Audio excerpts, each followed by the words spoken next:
जो समाज शिक्षणात मागे राहतो तो विकासाच्या शर्यतीत हरतो. शिक्षणाशिवाय प्रगती शक्य नाही.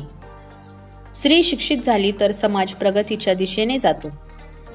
महिलांच्या शिक्षणावर भर द्या. आम्ही एकजुटीने उभे राहिलो तरच आपली ताकद वाढेल. संघटित राहण्याचे महत्त्व अधोरेखित करणारा विचार. माणसाची ओळख त्याच्या कामावरून होते, जातीवरून नाही. काम आणि ज्ञानावर भर द्या. जाती व्यवस्थेचा त्याग करा. शक्ती आणि प्रेरणा शिक्षणातून मिळते. शिक्षणानेच व्यक्तीला खरे सामर्थ्य आणि प्रेरणा मिळते. धन्यवाद मित्रांनो. अशाच आमच्या नवनवीन कविता ऐकण्यासाठी आमच्या व्हिडिओला लाईक करा, कमेंट करा, शेअर करा आणि आमच्या चॅनलला सबस्क्राईब करा.